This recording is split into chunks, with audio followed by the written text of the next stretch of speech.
Hey guys, what's up? So it's me, the top history to use iOS 11 up to 15.1.1. The first week is called Juice, Soda Juice in a Style. So it's unparalleled battery customization. It provides users and designers alike the ability to customize every aspect of the iOS battery, including adding extra icons to the status bar.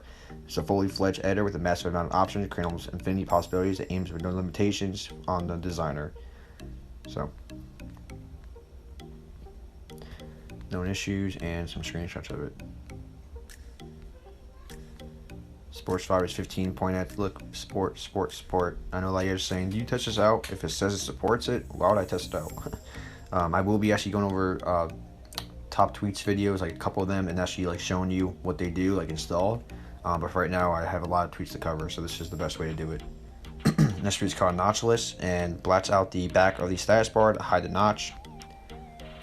So right here, maximum Sports Virus 11 to 16.0. We have Vol Vibes. Alright, so Vol Vibes is the next tweak, and this changes the volume button vibrations, color the volume HUD, and adds Sports Virus 13 and 16. So you have these features right here.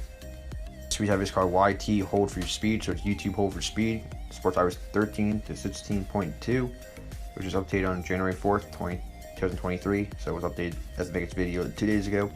Allows you to quickly toggle between a selected video playback speed by tapping and holding the video player in the YouTube application. You can also apply the selected speed when a new video player is launched. So you could go to settings and change the speed, but I think this tweak just gives you that like quick way to change it, which is good for people like me, because I like to go through videos fast. I watch like certain videos, I like to skip through them just to get the information. This is a perfect tweak for you. Alright, we have Crane Lite, and there's Crane like iOS 14, whatever it is. So this one is Crane. It gives you multiple applications per folder. Supports iOS 11 to 16.2. So you switch between like accounts and containers between your applications.